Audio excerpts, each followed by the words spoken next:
You should be out drinking and smoking.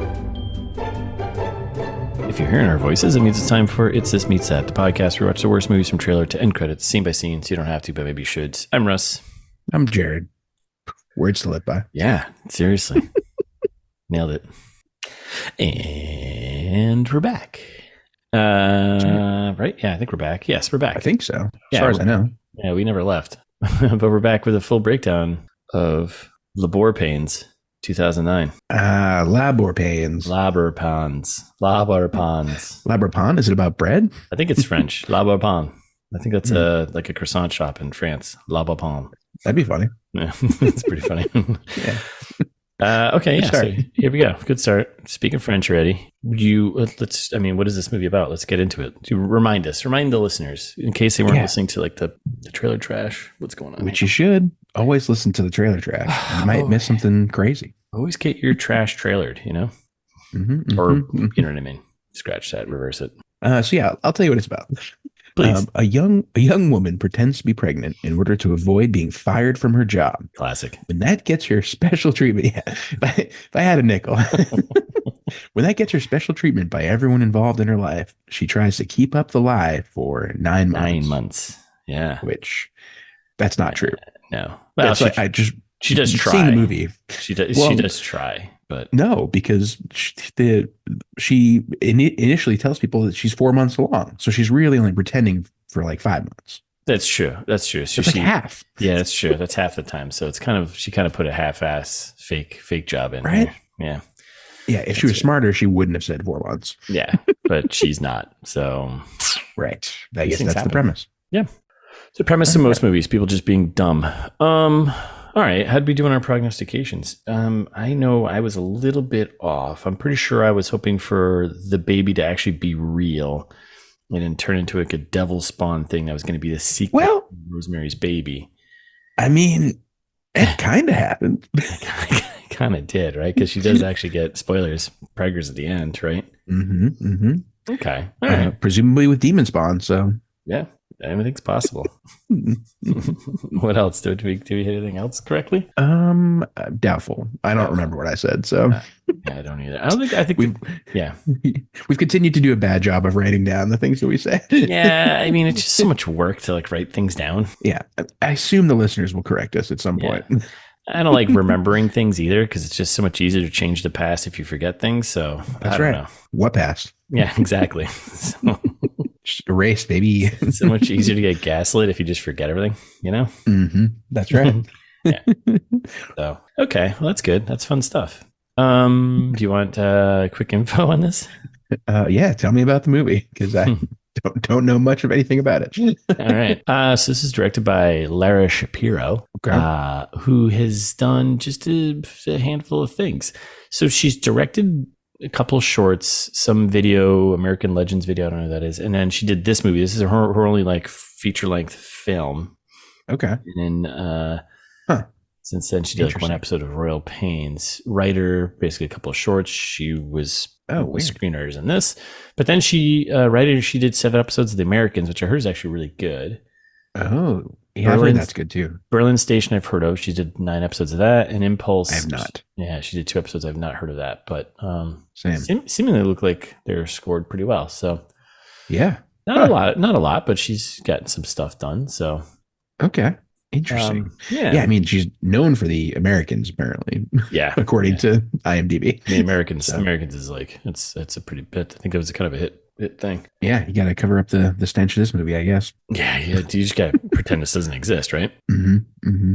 Screenwriters, our director here, Shapiro, plus Stacey Kramer. Now, Stacey Kramer has very few credits. Wow. That's a remarkably few amount of credits. Not much at all. 2001, she did an episode of Lizzie McGuire. One episode. One episode. Incredible. 2003, she did 1 episode of Less Than Perfect. And then she did this, and then she's kind of just disappeared. It's 2009, so there's nothing else here. So, Stacey, if you're out there, hit us up. Let us know you're okay. Yeah. I'm worried about you. Yeah. Blink twice if you're safe. right? Or That's how audio works. right. Blink twice if you're safe, please. Who's in this movie? So this is kind of okay. Whatever. I'm just gonna go through it. All right. So we got obviously the Lohan-nator, right? Yep, double Lohan all the way. Yep. Because we're in a Lohan-essence right now, right? Yep. She's back. She plays well in 2009, I guess so. Well, in our world, she is because because we did back-to-back Lindsay Lohan movies. Because we're doing a 2009 and a 2022 movie. Yeah, 2022. That's a fun way to say that. Yeah, we're doing a past and a future Lindsay Lohan movies to see if she's changed at all, and she hasn't really. No. It has the same delivery of lines. Same delivery lines, same. Looks remarkably the same. Pretty much, yeah. Pretty much. Wow. She plays. Would we decide her name? Thea. Yeah, Thea. Yeah. Everyone in the movie said Thea. It was only movie narrator guy, movie voice guy, who's like Thea. And what happens when Thea finds out she's pregnant? Princess Thea. Luke Kirby plays Nick. Now he was driving me nuts because in the trailer I was like, man, this guy looks really, really familiar. And then I placed it. He is in Marvelous Miss Maisel. I was gonna say you watched that, and I knew he was from that, but I have not seen it. Yeah, it took me a hot second, but then I was like, I know where he's from, and then so Marvelous. He plays. Is he like a main character? Kind of, sort of. Yeah, yes, he is because he plays kind of like this weird mentory but / love interest of Midge. There, he plays Lenny Bruce, the comedian. And, okay. Yeah. Interesting. Yeah. And he's really good. And so, but he's kind of like a recurring secondary character that is very important. So he wasn't a terrible actor in this movie. Like probably maybe the best performance other than Cheryl Hines. Yeah. Who else we got here? So we got Chris Parnell, who plays, is it Jerry? Yeah. / the boss, her boss, right? Who I normally love, except for this movie, he was pretty awful. Yeah. It was just obnoxious. Yeah, we have Bridgit Mendler plays Emma. I thought it was Emily, but it's Emma. Emma, / the sister there, the younger sister. She's supposed to be 17, and she actually was 17 for this movie. So, no kidding. Yeah, I did math. Great work. Cheryl Hines plays Lisa, the best friend coworker. Lisa, I didn't know her name the entire movie. Yeah, they say it like once, I think, early on. Oops. Yep, it's all right. Kevin Covais. Yeah, something like that. Covais plays Greg. Kind of important. He's around. Aaron Yu plays Miles, and Lonnie Ross plays Philip. Nice. I don't remember who that is. So Lonnie Ross is Philip was the random boyfriend who thought he was the father who came in for like a half a second. She throws in. So now you Lonnie Ross is like one of those guys, like you're gonna see his face and be like, oh yeah, that guy. I know him. He's in. I was gonna say, right? I know exactly where he's from. Right. So you see his face and you're like, oh yeah, this guy, he's in all this stuff that I kind of know. He's just kind of around. There you go. 30 Rock, this movie. A lot of episodes of things. Yeah. College Road Trip. Yeah. Level Up. Classic. Crush That, you know? Yeah. But he's definitely the guy you see and you're like, oh yeah, Lonnie, there he is. Yeah. Love that guy. So you go, you want some numbers? Do you like numbers? I hate them. Well, it's too bad because this is a numbers podcast now. All we do is numbers. Tron will be happy. Yeah, he will be. Just all ones and zeros, babies. Ones and zeros. That's he calls us babies. He's like, just ones and zeros, babies.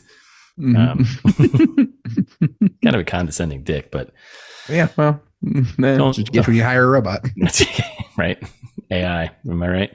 Mm-hmm. So numbers here. This made $1.8 million worldwide. Wow. It's pretty good. That's like 450-ish fanatics, a little more than that. Yeah, it's all international. This movie didn't get released domestic. Well, it did, but not in theaters, obviously. Right. Video, I don't have those numbers. Budget was tough to dig up, but I can't believe this, but estimated $10 million budget. I'm not surprised. Like, these are big names. Like, the cast is pretty stacked. They're not. I don't know, man. Like Lindsay, I was thinking about this. as I was walking around the neighborhood, because I think about stuff like this. Sure. I was like, 2009 Lindsay Lohan, like, was she peak of powers then? Or No. she was declining. Past the peak. She was right? Yeah. Okay. So But like Chris Parnell, probably right around peak SNL for him, right at that point, maybe 2009, probably. But he's not. Is he like commanding millions of dollars for like a movie like this? Like, there's no way. But if you have 10 of them, like that's like there were a million people in this. Like Creed Bratton's in it. Like he's probably commanding a bigger salary than you think. Yeah. Oh yeah. You also got Janine Garoppolo there. Janine Garofalo. Yeah. Jimmy Garoppolo's in this. Yep. That's right. Just throwing passes. He was 8 years old. Yeah. Cheryl Hines. Like, I don't know, man. Like this. Yeah. I feel like everyone got like a decent payday on this one, and I could see a 10 million budget stacking up pretty quick. But that's so much money, though. That's too much money for this movie. If that's it's estimated, so it's who knows, give or take. But still, to have that be your estimated number, even if it's 8 or 9 million, like, I mean, and as much as Lindsay Lohan was like kind of past her peak there, I think she was still probably commanding a good salary, even though no one wanted to take her on. No. Right. Yeah. Yeah. But I don't know. Okay. Man, well, there you go. Those are numbers. That's all the numbers I have for you. So it did not make any money. Thank God we're not going to be seeing Le Beau Repos 2. Thank God. Thank God. Although I would watch it now that it's been 14 years. Where are they now? Yeah, give me a new one, actually. Yeah. Movie studios, if you're listening. Yeah, give us Le Beau Repos 2. Mm-hmm. More bread-based. Yeah, even more pregnant. Or just call it twins. Oh, Le Beau Repos 2, twins. Yeah. Twins. Okay. That movie's never been made. No, but I mean, it's like the subtitle. Anyways, Rotten Tomatoes, it's 0% on Rotten Tomatoes, but that's only 5 critics, though. So I was going to say, are we cheating? A little unfair. Did we cheat on this one? I didn't notice that we. No, because because there's 5,000 plus audience ratings, and that's still 30%. Yeah, so I think it balances out. This movie is not good. It doesn't need to exist. That's the thing I was thinking. What this movie feels like, it feels like a movie where like someone new was like, hey, I just want to make a movie, and they called in some like actor friends and were like, made a call like to someone who was like, hey, you know what? Sure, I'll do your movie. Yeah, I don't care what it is. The script is horrible. Horrendous. Truly. Like, listeners, and I said this to Russ last night when I was watching the movie. Like, imagine Get the Girl with a multi-million-dollar budget. Like, if you haven't listened to Get the Girl, go back and listen. Like, that was in the ITMT classic era where we would do really bad movies that were very low budget and probably should have had lower expectations. Yeah. Yeah. This, though, almost 10 million estimated. That's so much money. We could make a good movie with $10 million. Are you kidding me? We can make a movie like, we could. Listeners, give us $10 million. We'll do it. Let's get that Patreon fired up. Let's get that OnlyFans going, or the other thing. I don't know. Whatever. Yeah, sure. Yeah, it doesn't matter. No. OnlyFans is right. That's correct. Yeah, we got shots of feet and socks on. Yeah. Sponsored by OnlyFans. Sponsored by OnlyFans. Brought to you by OnlyFans. Mm-hmm. Are you looking to share your feet with the world? OnlyFans. Mm-hmm. Okay. Mm-hmm. So those are numbers. You got numbered. I got your number, and that was it. Yeah. So be nice. Wow. Yeah. This turned dark real quick. I didn't mean for that to sound that way. Well, next segment. Yeah. Do you want some fast facts? Good transition. Fact me, daddy. God damn it. There is a limited fast facts for this movie. So this will be actually fast, I think. Yeah, I added a couple, but I'm sure you'll find a way to make it not fast, but here we go. I'll stretch it out. Yeah, don't worry. So March 26th, I'm sure you remember that day pretty clearly, right? March 26th, 2009. Where were you? March 26th, 2009. Where were you? March 26th, 2009. I was at Northeastern. Oh, okay. Preparing to take my final exams. Nice. The huge. Yeah. March 26th, 2009. I was in Boston. And that's all I remember. Yeah, we didn't know each other then. No, it wouldn't happen for another year. 2010. Oh, no, 2 years actually. Because technically, year and a half. Yeah, 2 years. I started at the job in 2010. Anyways, no one cares about this, but everyone cares about this. Yes. Everyone who cares about the backstory. It cares about exactly what we were doing in 2009. Yes. On March 26th. Mm-hmm. Probably drunk somewhere. Yeah. So on that day also, as you were preparing for finals and I was probably drunk somewhere, it was announced that Labor Ponds would not receive a theatrical release in the United States. What a monumental announcement. I love how that was announced. But instead would premiere on ABC Family on July 19th, 2009. Whoa, that's crazy. That's my mom's and sometimes listener of the pod, Brady's birthday. No shit. Mm-hmm. Happy birthday, Brady. So on July 19th. So here's more numbers for you because you like numbers. Okay. Numbertron here. Yeah. Apparently on ABC Family, it drew 2.1 million viewers, which is a better than average primetime audience for ABC Family. So, basically the Super Bowl over here. I mean, Lohan, she's got the draw. Yeah. She can draw pictures. Yep. Now, here's some fun stuff for you. If the movie had been a theatrical release, US. More math. Okay. Are you ready for this? More numbers here. Every TV viewer from ABC Family, 2.1 million viewers, had bought a multiplex ticket, because back then they used to call them multiplexes. That's right. At the nationwide going average of, ready for this, back in 2009, $7.18. Wow. Yeah. Remember those days? Feels like yesterday. Yeah, right? Inflation. The movie would have grossed $15.1 million. Oh, that's pretty good. That's covering the budget. And yeah. I mean, not bad. I mean, probably not totally makeable because like if they did marketing, but yeah. I mean, they're not marketing this movie. No, it's just Lohan. You just put her face up like everyone's like, oh, you either love her or you don't. Enough said. So, oh wait, Lindsay Lohan from Herbie. That's it. That's the one. Famously. So that's a fun one. That's fun. On casting Lohan. So yeah, apparently only one insurance agency agreed to cover her following her 2007 DUI arrests. I mean, come on. Shame, not shocked by that. Yeah. Shame you once, fool on you, but fool me twice, shame on you, right? Or whatever. I forget whatever that line goes. I mean, insurance companies have a bucket of money though. Like I'm never going to take their side. No. They're always Team Lohan. Yeah, absolutely. Whatever. Two DUIs. That's nothing. Whatever. Yeah. And the rest of the fast fact there, I mean, everyone's talking about speaking highly of Lindsay Lohan's work ethic and professionalism. Yeah. So the producer said high things about her. Cheryl Hines said nice things about her. So I don't know. Yeah. Lindsay, if you're listening and you want to be on the pod, you send us an email. Wow, it's been a long time since you've done that. I know, yeah, a couple months probably. Yeah, we actually haven't invited anyone on because I don't think there's anyone we've wanted to have on here. No. But Lindsay Lohan, absolutely. In a heartbeat. If you want to have a comeback career, this is where it starts. Right here. That's what we do. A third comeback? I don't know. Yeah. We relaunch and launch careers here. So that's right. Ebb and flow, Yeah, that's what we do. It's just what we do. So you pulled this. This is kind of fun. Yeah. Because we're scraping the bottom of the barrel for fast facts, but you pulled a list of international titles. Yeah, and they're pretty good. And now we translate. I translated these into English from the. I was going to say, I was like, you really want to? Yeah, they didn't give them English titles all over the world. Believe it or not, they give them native language titles all over the world. So yeah, we'll run through this list real quick, right? Yeah. Germany. Yeah.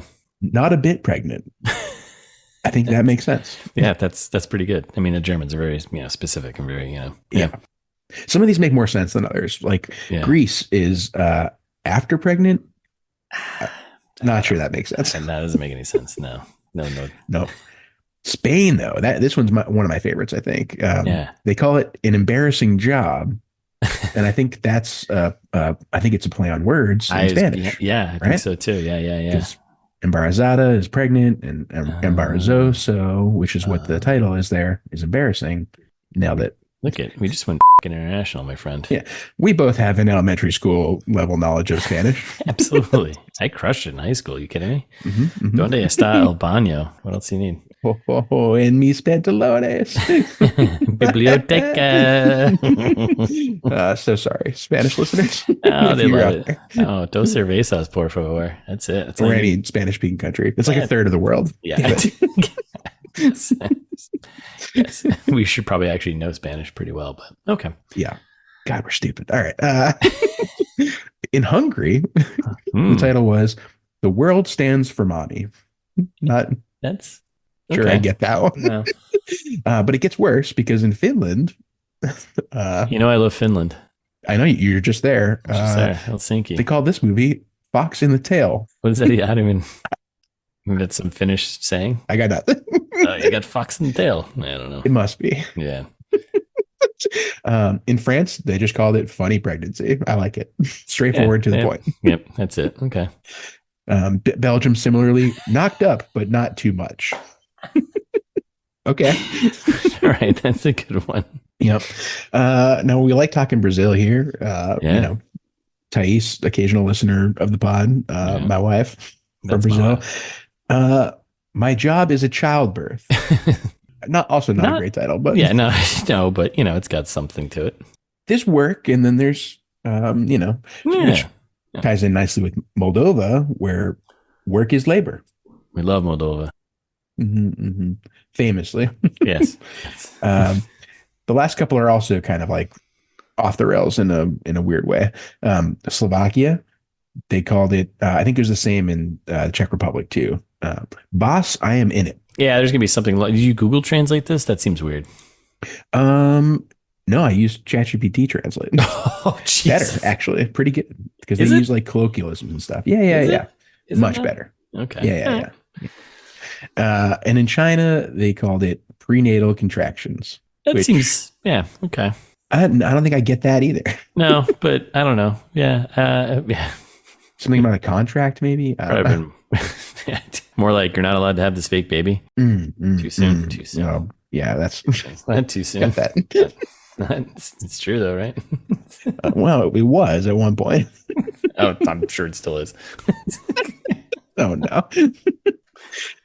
We have no listeners in China, but they won't let us. That's there. true. Great point. Great firewall. Yes, great fine. That's what they call it. You can't get ITMT in China.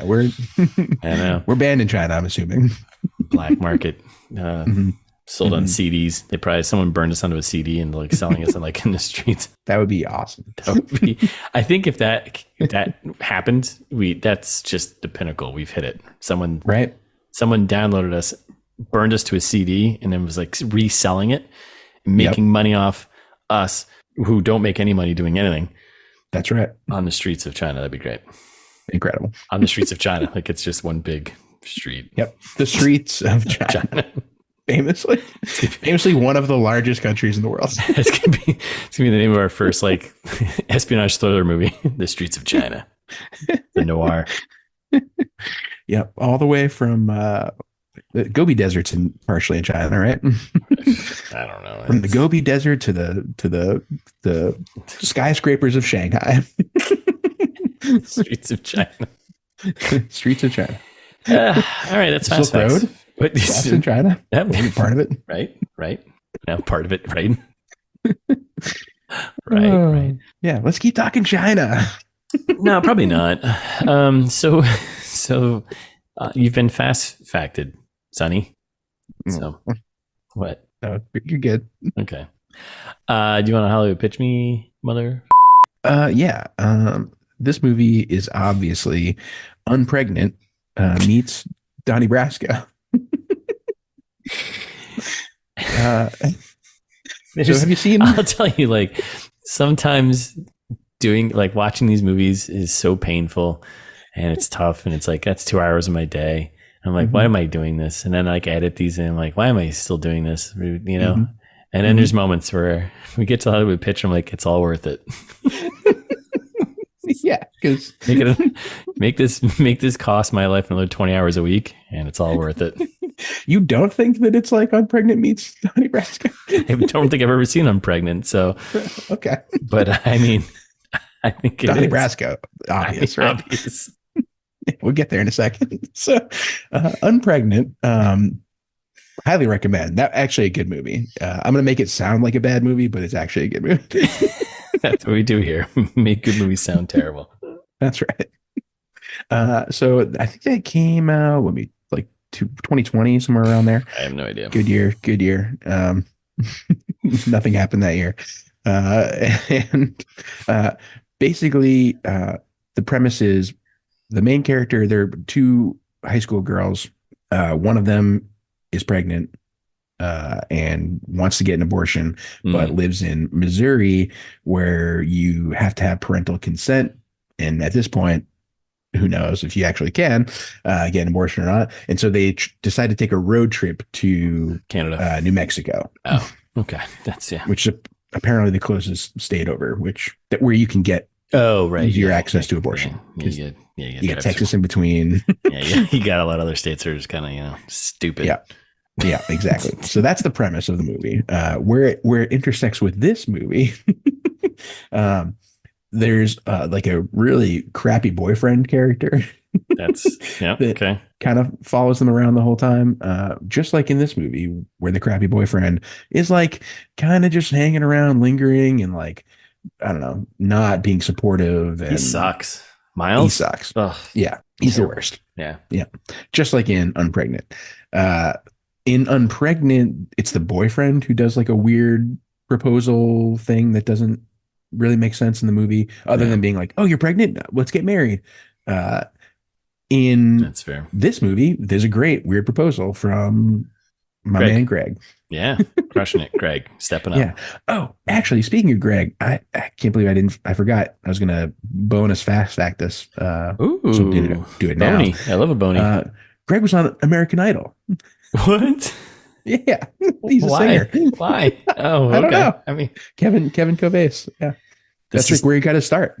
This is 2 movies in a row where we've had singers. Because we obviously famously had Chord. That's right, Chord.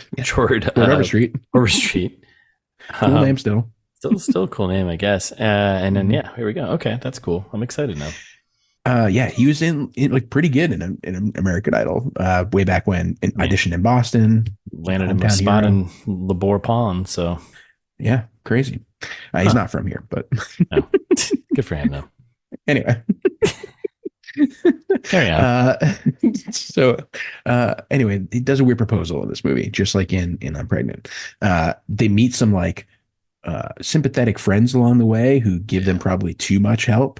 In I'm Pregnant, it's the pawn shop lady who ends up buying the engagement ring and like really sets them on a good path moving forward. And in our movie, I think Cheryl Hines does that role pretty well. Like, is kind of the voice of reason through most of it. Like, she's on board at first, which at the time makes sense. She's like, it'll blow over in a few days. It'll be fine.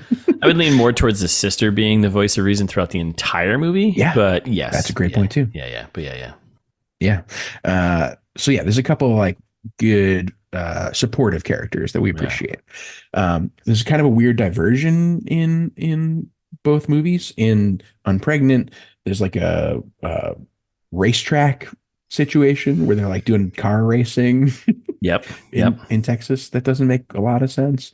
And in this one, there's like that weird cooking plot that like she goes to like the cooking class for like a minute, culinary class. And then like does some cooking at home, and which then turns into kind of really important to move along. Right. Yeah. So I don't know. It's kind of odd, but they just kind of shoehorn it in and it moves the plot along. I think there's a safety tip actually related to that, but we'll get to it. Okay. Yeah. And then in Unpregnant, everything wraps up a little too neatly at the end, which is fine. Like you got to end a movie somehow, right? And this one definitely way too neatly at the end. They're just like, and she's back in business. Everybody loves her again. It's all good to go, right? Everyone forgot what happened this whole movie. I literally wrote that note at the end. I was like, and all of her coworkers love her now, and forgot that she's been lying to them for the last 3-4 months, 6 months. Okay. Mm-hmm. Okay. All right. Yep. So Unpregnant, kind of a basic understanding, right? Donnie Brasco, a little more. Can't wait. Obvious. So both movies are about getting in too deep to a lie, right? Well done. Yep. In Donnie Brasco, famously,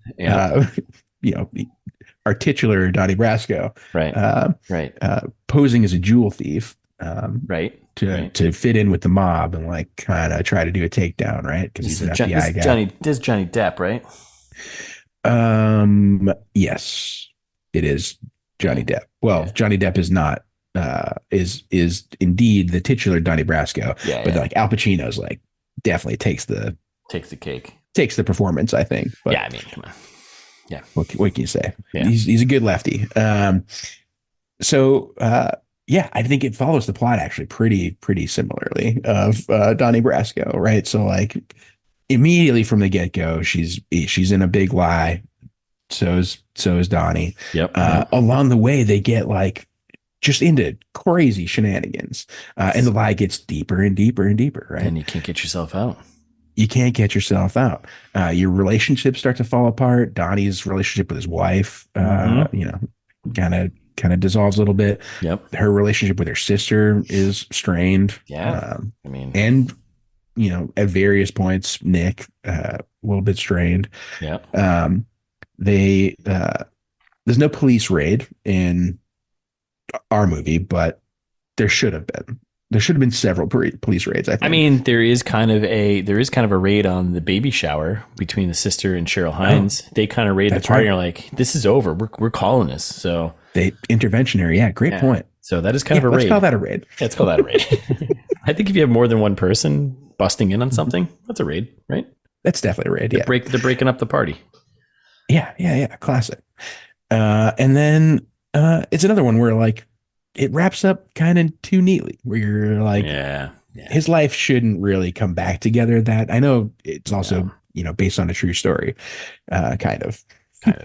But, come on. But like his wife's like, all right, well, I'll take you back now. And in this one, they're like, well, we all forgot what happened, and now you're pregnant with my actual child. So terrible. And it's kind of dumb, but it is what it is. Yeah. So that's my pitch. That's pretty good, man. That's pretty good. I like that. I like all of that. I'm feeling good about that. Thanks. I kind of threw darts at the movie board. As you know, I have a movie board here that has every movie ever made listed on it. Listeners, you can't see it, but it's right behind them. It's like, I don't know, 8 by 10, not inches, feet. Yes, feet. Yes. Yeah.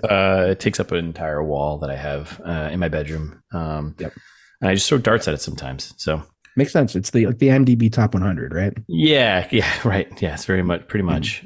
So what I got out of the dart throwing this morning, today, was this movie is definitely Junior meets 9 to 5. Okay. So Junior, I think you remember that one. It was the repairing Very of familiar. Schwarzenegger and DeVito. They're trying to play off the twins combo, right? Let's make another movie that's absolutely ridiculous. So I don't have a lot here. I'm just going with the obvious ones. Both movies have leads that shouldn't be, whether fake or real, shouldn't be pregnant. Yep, that's true. Both have leads that are trying to hide that they're pregnant. Yeah, that's also true. And both movies are just absolutely terrible and probably shouldn't exist. Like Junior is not a good movie. Yep. Big Pharma wins actually in that movie, I think, at the end. Big Pharma almost certainly wins, right? I think because it's a pharmaceutical drug, they're doing the whole thing. But not like this movie though. This movie doesn't have Big Pharma, but Big Pharma still wins. So. Yeah. That's all I have for that one. So, and then 9 to 5. Well, also, what do you maybe got? you could go with past their prime star. Yes. That's kind of on Arnold's way out. That's I would. Yes, I buy that. Had a real good run like 10 years before that, just like this great run. Like, come on, Schwarzenegger back in the day. Come on, all day long. Lindsay Lohan, great run like 10 years before this. Yes. Okay. I like that. So 9 to 5. This is an older movie. I'm not sure if you remember it. Dolly Parton. I have not seen 9 to 5. Lily Tomlin. So this movie actually has a lot of correlations here. It's basically 9 to 5. It's basically an office job movie, right? Where you have three friends get. The basic plot is you have 3 coworkers all get together and kind of want to initially kill their boss because he's kind of a misogynistic, sexist jerk, right?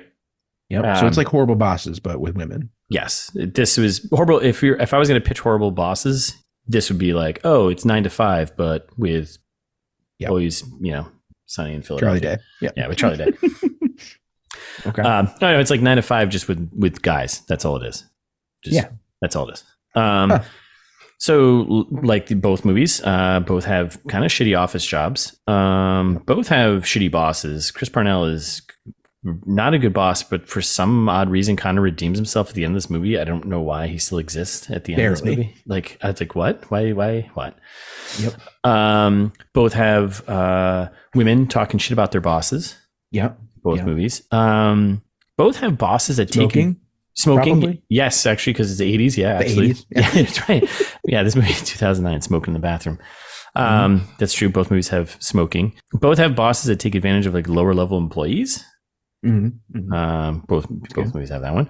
Both have moments of when the boss is like out of the office. The employees actually do things that are better for everyone else and for the company. Like this movie, Chris Parnell, he goes to take care of his dog.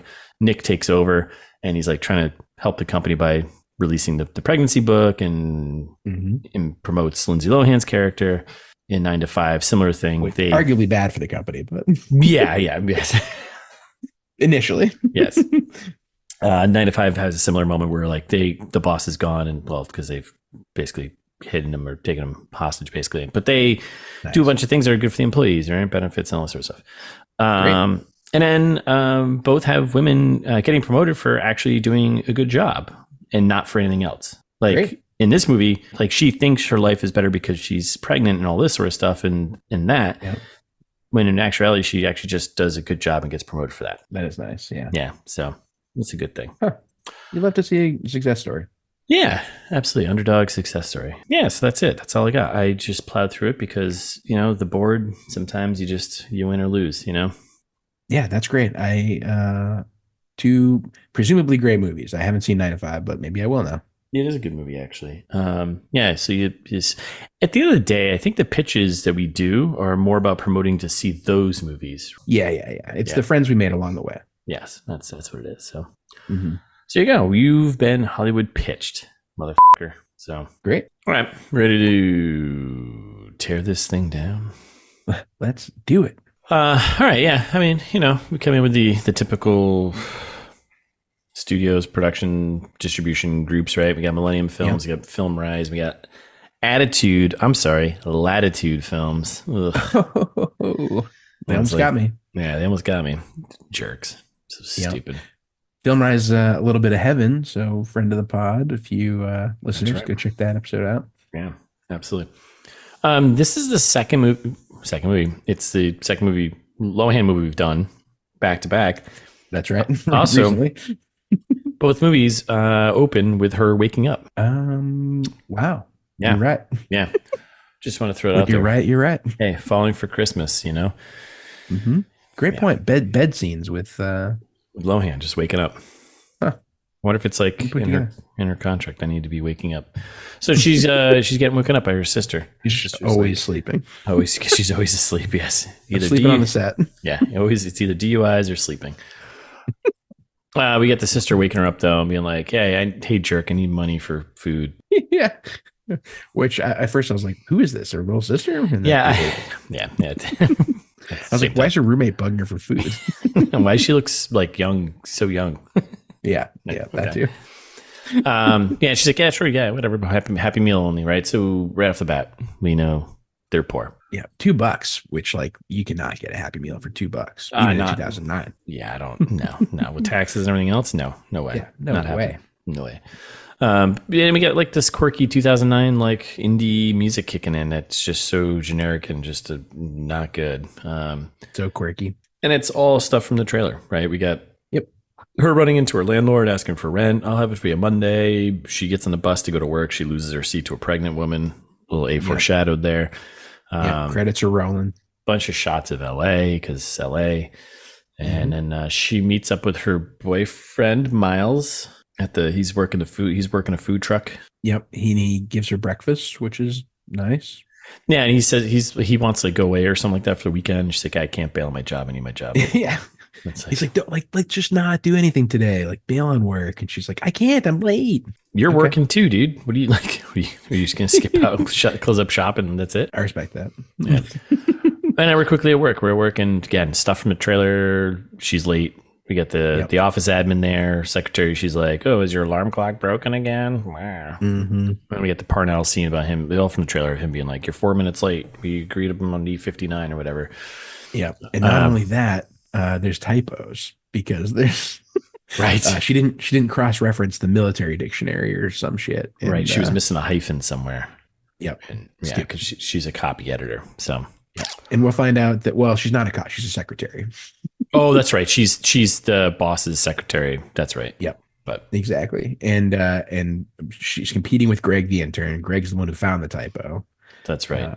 He's kind of an ass kissing creepy coworker. Right? He sucks. And this is also when they don't really commit to it until another couple scenes from now, but like all of the books that this company makes are like weird military adjacent books for some reason. Yeah, like not historical fiction, but like historical, just unclear. Yeah, it's just very strange. It's weird. Military based for some reason. But basically, just the whole point is that she's kind of bottom of the barrel that the company here, and Parnell is just shitting on her and is like, "Hey, go wash my dog." So he's like, "I got a special project for you. My dog rolled in poop. Yeah, go clean him." And then we're in the bathroom, and she's cleaning the dog, and we meet Lisa, Cheryl Hines' character, the friend. Yep. And they just basically initiate the talk about like wanting to get out of this shitty job, blah, blah, and they start smoking. Yep. And then the dog eats soap. Smoking in the girls' room. As one does. They do like a little bit of exposition about the plot of like her little sister going to college and she's got to pay for that. And Miles is celebrating the big 2-5. So like we were led to believe that they're young. If only. Like Cheryl Hines is not in her youth here. No. She's definitely the older coworker. It's like you and me. Like as if I'd be the Cheryl Hines to your Lindsay Lohan. I've always said that. Yeah. By the way, the dog's name is my own reality. No DUIs, but definitely have walk home pretty drunk. That's right. No DUIs. There is I guess a point to also the dog's name is MacArthur, right? Yeah. So, and he's eating soap. The army thing. which he's eating some soap, and that will not play out well later on. So, yep.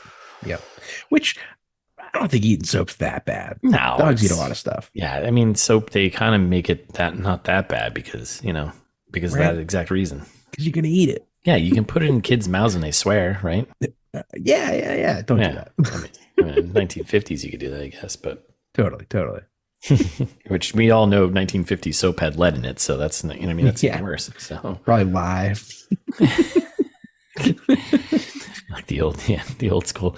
All right, so then we're in a conference room, we're in a work meeting, and we got pretty much a bunch of useless old white dudes complaining about stuff. To Lindsay Lohan.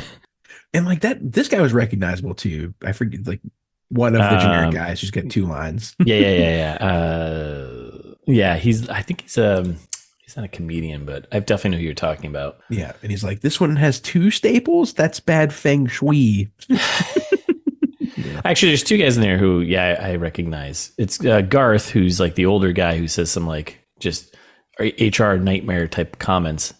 Yeah. I didn't recognize Garth. I was thinking the other guy. All the dudes in there are just shitting on her, kind of complaining about stuff. We get a conference call from our author. Creed. What's his name? Creed Bratton is the actor's name. What a great name. I thought it was Larry, but it's not Larry. It's something else, but it doesn't matter. But he's like, so he's writing the next book that they're going to publish, some historical military, whatever stories. Yeah. It's very funny. He's calling from a payphone, which that's fun. In a bar. And you can tell, I do appreciate that they get the plot across pretty quickly with like Jerry, who's Parnell's character, is just being like, you can tell he's trying to convince himself that this is fine. Yes. Like you can like oblivious to everything. He's like, oh, well, Hemingway used to write in bars. Yeah. Like, nice. And we're introduced to Nick, to Luke Kirby's character, Nick, who's going to be the love interest. And he's the CPA. And he's basically talking about how, we got to figure out something here because no one wants to read a 1,400 page like book or something like that. like, yeah. And also it's like a bunch of exposition where Jerry's like, oh, you must be late because of your divorce lawyer with meeting. yeah, right. Oh, Right. of course. Yes. They do that quite a few times in this movie where like just like nail it on the head. Like, oh, okay. So we know this is okay because they Yep. just said it. Yep. So then Jerry's just kind of like, yeah, whatever. And he's basically just wants to go over the softball team lineup. More important topics. Yeah, more important topic. And Nick is like, yeah, no, we got to actually really talk about this. And basically the whole scene just ends with the dog vomiting on Jerry. Yeah. Basically, well, Nick's trying to sell him on this new manuscript. It's very good. Yes. Someone in the textbooks writing division that like wrote this new thing. You got to talk about it. And he's like, that's not the kind of book that we make. Yeah. Is Jerry's sticking point basically the whole time. That's not the kind of book that we do here. And then MacArthur vomits on the boss, and that's how that ends. Yep. Then we cut back to the boss office. We're in Parnell's office, and she basically goes in and like is kind of asking for time off, right? Well, she already has the time off, so she's Right. taking Monday off, and he's like, "You got to take the dog to an appointment on Monday." And she's like, Yeah. "Well, I'm off on Monday, but I can on Tuesday." And he's like, "Nope, you're doing it on Monday." Yep. And she's like, "But it's my boyfriend's 25th birthday, and I promised him I'd go camping." And she's like, "Oh, You want the that's whole my week off? problem." Great, yeah, yeah. No, No. classic bad boss. Yeah, he just yells at her. And we're back to the bathroom. And this movie, like, it's I gotta say, like, this movie, the quality of it is just not good. Like, it doesn't feel. Yes, It it doesn't feel like it cost $10 million. I was just gonna say that. Like, there's no way. Like, anyways, No, and that's what I was saying. Like, very much feels like Get the Girl. Like the scene, Yes. like all of the sets are like. I Someone's mean, I like- guess the sets are crappy office because that's what it is. But Yeah, but it's just like, yeah, let's just find some shitty out, which fine, but yeah, I guess I appreciate that more than the ones who are like give everyone like a super fancy office because the majority of people don't have super fancy offices.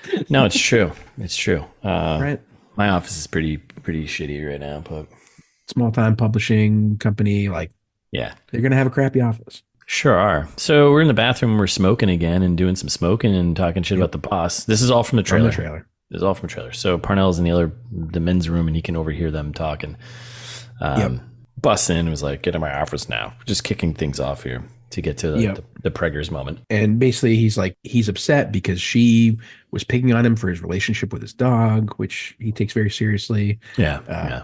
And he's like, you're fired. And she's like, but I have to support my sister. And also I'm pregnant. I'm totally pregnant. All And so from the then trailer. he runs out to talk to the legal team and comes back and he's like, when are you due? And she's like, October. I mean, October. I'm 4 months pregnant. You're not even. But I do like the line where he's like, well, the legal department is backing your story about not being able to fire a pregnant woman as much as she might deserve it. Now get back to work, which like you absolutely can fire pregnant women in this country. There's nothing is sacred here. Yeah. This isn't France. Like, Yeah. you can fire whoever you want for any reason, basically. Yeah. Lobo Ponds. No, it's definitely not. And then we're like this quick middle scene where their office hallway, she walks out and like she runs into the Kristen. lawyer. Yeah. She's the not the other because Lohan's character isn't pregnant, but she's the pregnant woman in the office. And it's just weird. It's all seen from the trailer. Learns that she's pregnant or whatever. You get the old man joke when she comes out to like the main office area and like everyone comes out and is like, oh, you're pregnant. And he's like, I didn't touch her. And then we get Ralph or whatever his name is, Garth making some HR nightmare of a comment about You still look pretty sexy. Yeah, who's the lucky guy as he does like a Yeah. hip thrusting thing. It's like, okay, isn't the legal team like right here? Like, don't do that. And that's that. And the guy that I liked that had the funny line about the feng shui is my left knee hurts usually means someone's pregnant or underwater trapped in a car. I don't know. That guy had a couple of good lines. Couple zingers. And then we're at the old Ireland's 32 bar, and we got Lisa and Thea catching up at the bar. And yeah, well, Cheryl, just in that last scene, the only other thing is also says, oh, they also just got engaged. Oh, So, right. like, Yes, right. That's if we're going to lie about the pregnancy, also lie about being engaged to Miles. go all in. Yep. And then so they're at the bar, they're catching up, and she's like, "Oh, that's a great idea to keep it, or good idea to keep your job." And then whatever, a couple months you can just. I saw it on Law and Order. You can't fire a pregnant woman. Yeah. What? If you're looking for legal advice, don't watch Law and Order. No, don't watch TV. Don't watch TV. Yeah, and I do like Cheryl Hines had also a couple of good lines where she's like, this will all blow over soon. You'll just say you thought you were pregnant, but it turns out you had crabs. Nice. So basically, they're just kind of brainstorming how she can get out of this. Exactly. Briefly, but not too much. This is a temporary solution. Everyone agrees. Yes. And then we're at high school, and she's picking. Well, at first, I thought she was picking up her little sister. I was like, wait, she's taking a bus. Yeah, she's taking a bus everywhere, and the sister's like just sitting by herself, and she's like, "Oh, you missed the parent teacher conference," and then. I was like, oh, she's 17. And it's just the transition scene is them getting off the bus. I'm like, why didn't she could take the bus home herself. Why'd she have to, if she already missed the parent? Anyways, it doesn't matter. It's just to show that the sister was just bumped by her older sister. So yeah. Man, she's like, you been drinking? She's like, yeah, I may have had a cocktail. So maybe. Yeah, you're 17. You should be out drinking and smoking. Yeah. Don't question me. Oh my God. And then we cut to home and we learn more about the sister wants to go to culinary school. Do we also learn here that she's not been playing? No, we learned she isn't playing tennis later on. Tennis is going to cover UCLA. Like right. Lindsay Lohan is adamant she is not going to culinary school. She's going to UCLA. She's going to do tennis. And like, I'm going to pay for the rest of it because mom and dad died. And that's going to be the whole thing. Yeah. The old dead parents trick. We get a little exposition about that, and there's options are limited because the parents died. So there you go. Back to the office. Another good Creed scene. The old man. That's right. I kept calling old man Jared. I don't think that's his name, but Did you not watch The Office? I feel like you don't know who Creed is. No, I don't. Oh man, he's so funny. He was like a main character on The Office. I mean, I know of The Office, but wait. So this this actor was in The Office? Creed. Yeah, and his character's name was Creed in The Office, but his name is Creed also. Now I get He's it. awesome. He's so funny. Okay. He's basically just talking shit about the book, whatever, and Nick is like, hey, Thea can help you, or Lohan can help you out, and he's like, oh, sure. What does she do? And I don't know. It's stupid. Yeah. He like rolls in and he's immediately asking about drinks, which is funny too. Yeah. It's just like, anything in this place to drink, or am I gonna have to go out to my car and get my divining rod? And Greg's like, I'll get you some water. And he's like, why don't you do that, soldier? 3 parts scotch, 1 part water. Move. Reasonable. I love it. So Nick comes, he shows up, and then we get the creepy coworker, Greg. He's like asking her questions, like, where's your ring? And he's just kind of being awkward. And you're the same amount of pregnant as Kristen, and she's visibly pregnant and you're not. Yeah. And she's like, whatever. And Cheryl Hines is like, buzz off, Greg, you creepy little weirdo. Yeah, you're probably still a virgin anyways. And she like yells at him. It's like, this whole movie is an HR nightmare. Where is HR? Yeah. I mean, we said worse shit, I think, but anyways. But that was also a company where we were like, where's HR? Yeah, that's also true. So then we're softball game. This is kind of from the trailer, and I don't know who runs like this. Like, who runs baseball bats? I don't know, but also like Nick gets hit with the ball immediately. He takes a stray pitch to the leg. So he's like, and then it cuts to like him rounding third, and he just like falls on home plate, and then right behind him is Lohan just like spear about kicking to lap him. Yeah, and like just like slides in and just like kicks him in the chest in that home plate. I'm like, what are you guys doing? What is happening here? Wicked funny. Yeah. And then he asks if she's all right after she kicks him in the chest. She's like, I'm amazing. What are you talking about? And then other pregger lady there, the lawyer and the boss are like, basically take her out for the season, take her out of the game and for the season, because like she's pregnant. She like shouldn't be doing these activities. Which like, why mid game? Why not? And also, is the lawyer playing? Yeah, I'm confused. I'm confused too. Yeah. And then Creed there, he crushes a dinger. I think he corked the bat. Yes. And then he basically like collapses on top of MacArthur in his little dog carrier thing. when he comes back around running. So he basically hits a home run, runs around the bases, and then just like collapses as if Everyone's he's dead. so pumped. Yeah. And then he dies. Which is a shame because he was one of the funniest parts of this movie. Yeah. So then we cut to the office and Jerry walks up to Thea and he's like, all right, I'm going to read the manuscript on the way to his funeral. And then he just throws a bunch of napkins on her desk and he's like, what, you've never seen a manuscript on napkins before? Now, Russ, as an author, I don't know how much of your books have been on napkins, but I'm assuming less than 5 pages. Yeah. It's mostly you'll scribble some notes on a napkin, but who has a pen? Who has a pen these days at a place where you'd have napkins? Right. Yeah. When do pens and napkins intersect anymore? Right. Yeah, it doesn't happen anymore. That's right. Famously. Yeah, it's a lost art. And then there's she's making some copies, and the other preggers lady comes in and she's like, "Oh, what are you doing? The copy machine? It radiates magnetic, whatever. It emits electromagnetic waves. No one knows what it does yet." And she's like, "Whatever." And then she's like, "Well, great, you can copy all my shit then." And it's like, okay. And then scene from the trailer, we got Greg being creepy about the bump. He just wants to touch a bump, and then Lisa smacks him. Like, everyone likes to touch a pregnant stomach. What a weird line. That's I mean, if you're looking for creepy, that's it, right? Yeah. All right, and we're shopping. Well, we're stealing. We're shoplifting. Right. Shoplifting, right? Because she doesn't have money to spend on this stuff. So well, and also I don't think you can buy the fake babies from the mannequins. Maybe you can. I don't know. I mean, yeah. If you need to fake a pregnant, yeah, maybe you could. So yeah, she steals one of like the fake body bump baby things. Body bump baby things. That's right. Is that what it's called? Mm-hmm. Fake body suit things. Gotta walk the waddle.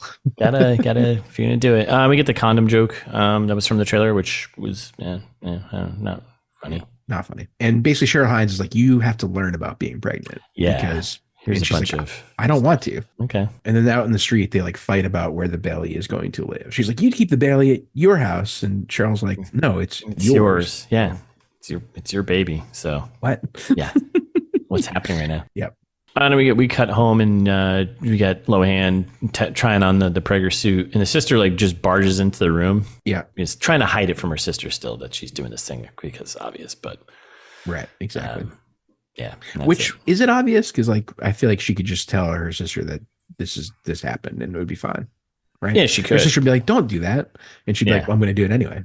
And then, I mean, that's what happens like 20 minutes from now, and it was 30 minutes now from anyway. So exactly, like half the plot of this movie could be saved. And then we cut through like the apartment complex they live in. She runs the landlord. He's like nice now. He's like, oh, don't worry about it. You have other things to worry about. And then she runs into the other pregnant lady who that's important later on because she sets up a party for it. But she's like, yay, it's awesome. You're pregnant. Yeah, you can have my breast pump. I just got to rinse it out. Okay. Exciting. And then we're on it's kind of like it's somewhat montagey, but not entirely. There's a lot of those as it gets later into the movie too. Yeah, where it's like kind of a semi-montagey moment where a couple things happen in a row, and then she gets on the bus ride, showing like in the beginning of the movie where she had to give up her seat for a pregnant woman. This one, someone gives up their seat for her. It's all coming up Millhouse for Lohan. That's right. And back at work, the receptionist admin there had made her brownies, which was very nice. And she's so excited that she's finally popped. Like, she's like, well, once you pop, you can't stop. Which this episode is sponsored by Pringles. Yes, that's true. Once you pop, you can't stop. It doesn't matter what it is.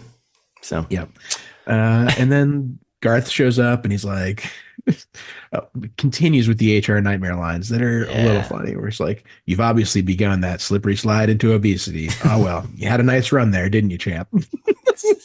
And she's like, yeah, thanks. So then a little bit later on, she runs into Lisa, and Lisa's like reading some of like the old man Creed's their manuscript. And she's like, it's just a bunch of old like shitty limericks. Yeah, it's like all dirty limericks and rhyming couplets. But people are buying the pregnancy. That's the important part. And we also reinforce that Jerry, the boss, is like all in betting everything, but betting the farm basically on this book. So he's got a little less foresight about what is good for the company. Wouldn't know a good book if it bit him in the ass. Nope.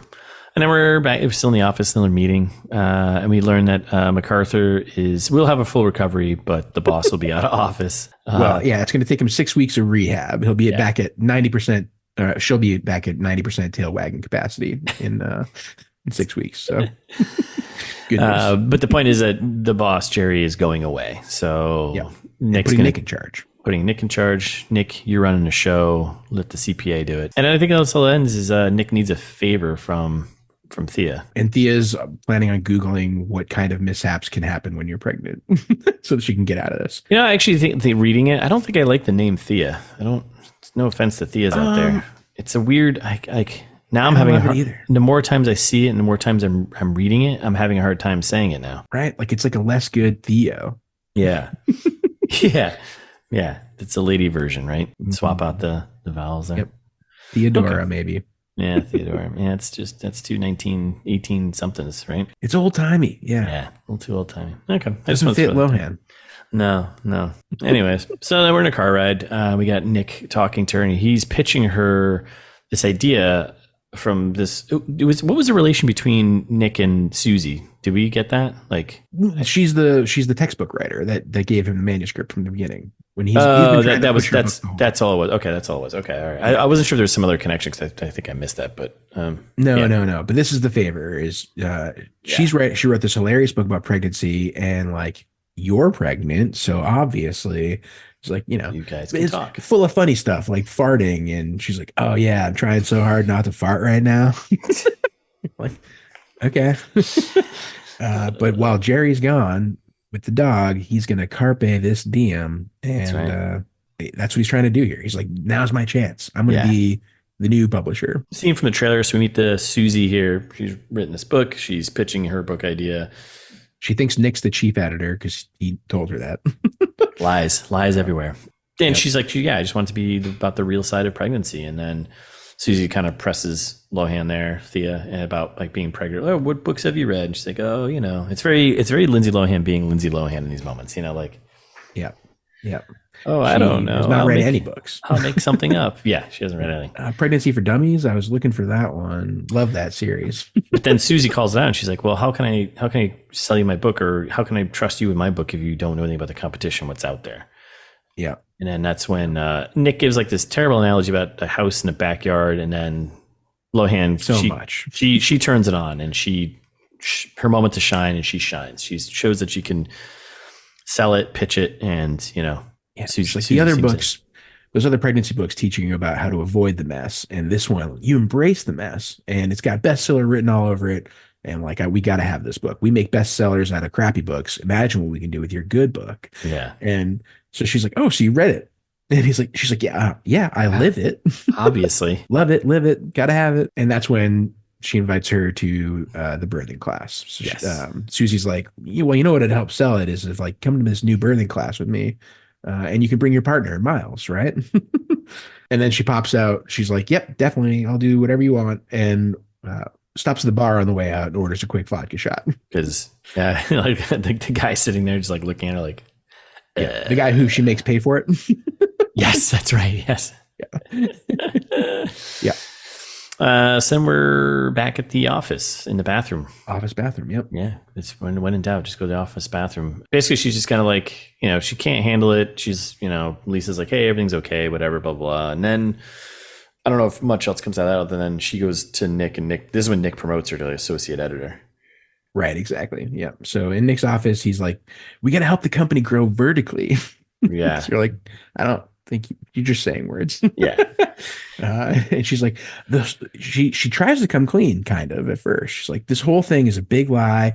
I'm not really. And he cuts her off. He's like, an editor? Yeah. I know. I forced you. The classic movie moment where she's going to, And she tries to be like, well, Kristen's pregnant too. Why don't you have her do this instead? And he's like, well, she's a lawyer and a weirdo, so she obviously can't help. She's not creative at all.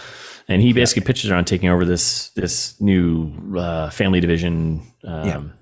Makes a lot more money than a secretary. And she's like, oh, I'm in. Interesting. Guess what? I actually really am pregnant. So. Yep, exactly. So then he's like, also, you have to read the book because you said you loved it and you live it. Yeah. You got to read it. You got to read it. Yep. So then we cut to the apartment, and she's at home. She's reading the book. You're reading the book in bed. We get a quick shot of the vista of the show that Janine Garofalo's on, so that sets that up for later. Was it called the which Vista? I do appreciate. Yeah, it's Yeah. called the Vista. Yeah, Yeah. The she's View. got a bunch of funny like throwaway lines from the show because they do Yeah. this cut a couple times. Like this one Yeah. is like, well, if you have your colon health, you have everything. Ain't that the truth? Get your colon checked, everyone. Yep. And so she's reading the manuscript and Miles is there and he basically just wants to get it on and Yep. she stops reading. So that's all that was. He gets in the way. He gets in the way again. He's kind of just, in the way. Mm-hmm. She does not finish reading, needless to say. And we're back at the office next morning, right? Yep, back in her new office, and she sits down and admiring the place. Nick walks in and he's like, "So, what'd you think of the book?" And she's like, "It was great." Yeah. And he's like, "How much did you read?" She's like, "Well, the first 2 chapters, but I'm going to finish it today." And he's all mad. Yeah. He's like, "Thanks for the feedback," or whatever. And he storms off. Yep. And Cheryl walks in, and so does Greg at the same time. They're like, "Wow, congratulations on your new office." Greg's all peeved about it. Yeah. He's like, "I know what you're up to, and it stinks." And she's like, well, I guess you don't want to be my assistant then." And he's like, "Oh, well, see you later, boss." Which I appreciate. Good old Greg. Yeah, she turns around on him and is like, "Hey, I'll offer you a job and you could be my assistant." And he's like all of a sudden all nice to her. So and Cheryl basically also says, "You got to read the book because this is your ticket out of secretary life." Yeah. And that's what we all want. And then we kind of kick into one of our kind of semi-montagey moments. Yep. I called it the reading montage ? Yep. And some music that was playing that I just didn't understand.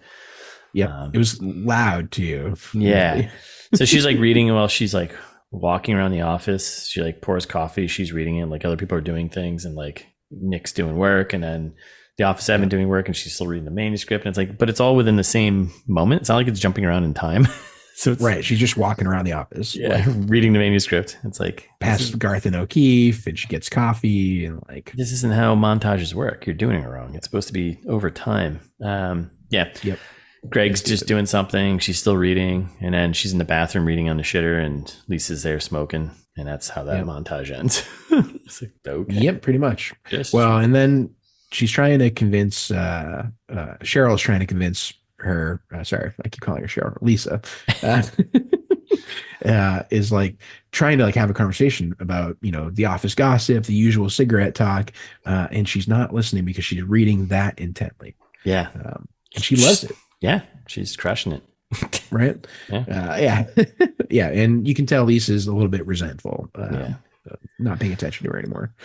So then she walks into Nick's office at this point, right? Yeah. It's stuff from the trailer too, where she's like, "Oh, I got this great idea where I finally read it and it's great, blah, blah, blah." And he's excited and she's excited and they're both excited. And she's like, "Oh, you should organize the chapters like a pregnancy, first trimester, blah, blah, blah." He's like, "That's a great idea." And then he's like, "It's going to be in bookstores in 6 weeks," which you're like, I was like, whoa, that seems quick. Yeah. Well, you gotta, gotta crush it. Yes. Yeah. Before the boss gets back. Exactly. Right. But she's running late to Susie's birthing class. Right. And she's like, "Oh, actually, Miles is out of town and can't go with me. Can I just reschedule?" No such luck. No such luck. And you know what else is no such luck? You, the listener. The listeners? Yeah.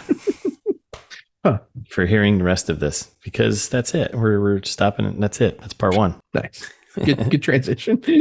Yes, that's it. That's the end of part 1. We are in our first trimester here, and we're stopping it until we pick up our next one, I think. Yep, that's how it works. That's how mesters work. I guess part 1 really is like the second trimester. Yeah, I was gonna say 3 episodes. Yeah, that's right. So Trail Trash have been the first. This is second. Right. It actually works out nice. We are a pregnancy show. See? That's right. Famously. Yeah. Okay. Yeah. Anyways, thanks for listening, everybody. We'll be back on Thursday with part 2. In the meantime, you can follow us on Instagram. It's This Meets That. Right. TMT Pod on Twitter. Subscribe wherever you're listening. YouTube. Yes, please. Spotify, Apple, wherever. And share with a friend if you enjoy listening to our voices. Yeah. And if you really enjoy listening to our voices, then you can also leave a review on Apple or Spotify or wherever you can leave reviews. 5 stars would be nice. Maybe a comment or something like that.